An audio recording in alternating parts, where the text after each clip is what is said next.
Doritos are loved across many people in the world, all the way from gamers. This isn't what it looks like. Going all the way up to your avid sports enthusiasts who just bet their last $5,000 on tonight's game, promising their spouse that they weren't gonna gamble anymore. So today I'm gonna show you a homemade, healthier variation of Doritos that you can make on your own that are still gonna satisfy that finger-licking tendencies that you have. There's one twist to all this. I haven't had this before. This is my first time making it. So you're gonna come along with me to see, one, if it's easy to make, if it's simple, and if it actually tastes good. And if it's not, I'll tell you. I'm not here to lie to you. I wanna know if this tastes good too. Okay, so for step one, we need to preheat the oven to 350 degrees. I think we're doing quite well so far.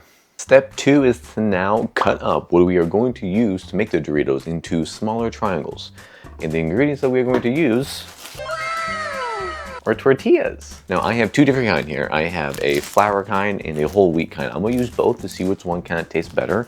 It says that there are protein tortillas that you can use. I was not able to find those at any of the stores that are near me. So if you have those, by all means, use that instead if you want a little bit extra protein. But these are the ones that we have today to work with. So I hope this will come out good.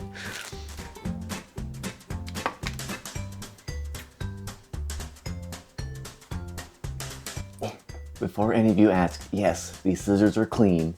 There's nothing that they touched. There's no doo-doo on it or anything. They're clean scissors, okay?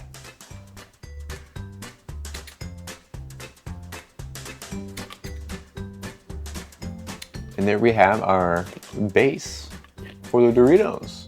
They may not be the perfect equal shape and length and everything, but you know what? Not everyone's a little perfect. Sometimes there's, you know, some, I don't know, bends or other things that don't make people perfect. Also, PSA, if you're gonna turn on your oven, make sure there's nothing in it first. I didn't do that. I did not forget that there may have been something inside the oven when I turned it on and then tried to grab it. But just so you know in the future, make sure it's empty before you turn on the oven, okay? All right. Okay, in step three now, the reason why it's in this big bowl is because we need to coat it or spray it, as the recipe says, with olive oil, and then we need to add our seasonings and toss. So these are all the seasonings that we are going to use here. The recipe calls for 1 tablespoon of each of them. You'll be surprised to know that I looked everywhere in every store near me for actual garlic powder, and some weirdo went around and bought every single container of garlic powder that there could ever be. I don't know what they're doing with it, but we had to settle for garlic butter instead, which actually might be better. Do you mind? You're a little close.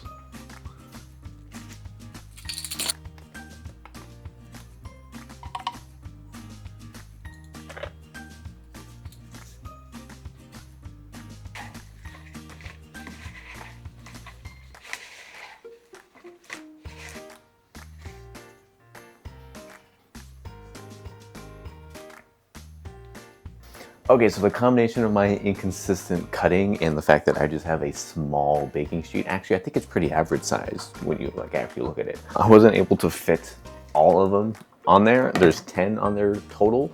So if you have a larger sheet or if you're just more consistent with cutting things the same size, you could probably get all of them on there, but it also depends on how many you want to make. So we're just gonna try it with this at first. It needs to be in there for 15 to 20 minutes and then hopefully they come out good. I actually don't know.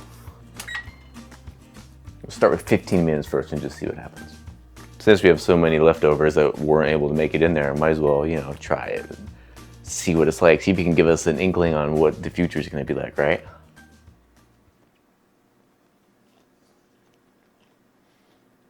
I was expecting it to be a lot worse. You know those, what's the brand? I think it's like Ortega, those like taco seasoning packs. That's what it tastes like. It tastes like a tortilla that's been dipped, like fun dip, into the powder of the Ortega taco seasoning. So it's, of course, it's not Dorito flavor, of course, but it's, you know, it's a substitute. It's pretty close. Oh, yeah. Now, if you'll excuse me while we're waiting for those to bake, I've been trying to complete this level for ages. It keeps bullying me, and I just need to get it done. And here we are, the final product. Look at that. Look at the size in that. That's so much bigger than a regular Dorito. Now the real question though is the taste. How's it gonna taste? That's a lot of seasoning on there too. I know it doesn't have the same color as a Dorito, and if I had some like paprika or something, you probably could have got it to that same color. You probably could even use some like cheese to put on there to give it more of the nacho cheese or the like Dorito flavor itself. But let's see what this is about. You know, okay. Like I said, I'm gonna be honest. It isn't bad. It's not bad at all. Is it a one-to-one to a Dorito? Absolutely not. Not even close. Whether that's user error because I haven't done this before, or it's just a recipe itself. Maybe, like I said, with some different seasoning or some other things, you could get it closer to that. Is it still good? Absolutely. Is it a one-to-one? No. Is it something that you can do often to replace the Doritos, to make it healthier? 100%. It's just the only question is, are you willing to spend the 30 minutes to make it? Because in reality, it took me like an hour and a half to make. But that's just because of the camera and getting the angles and redoing things because I stutter and stuff like that. And you compare this well with, you know, a vegetable dish, some hummus, maybe even just a regular meal, or just make them in batches and then snack on them throughout the week, you know, just like a little craving thing. They are good.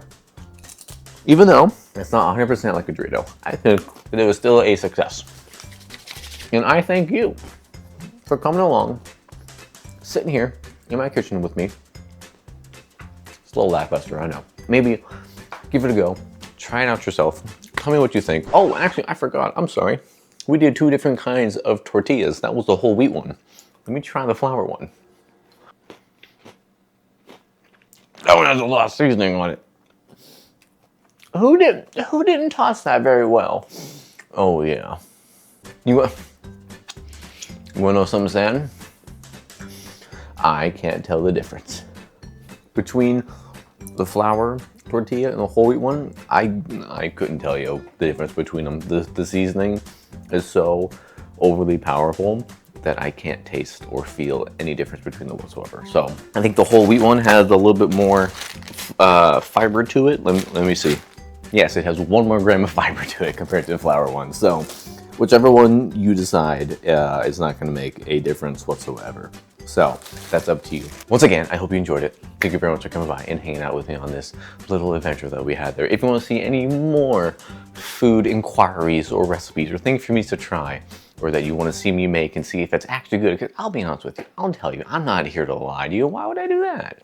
You let me know. I appreciate you coming by and hanging out on this very lovely day. Thank you very much. Enjoy the rest of your day and your week. Be safe.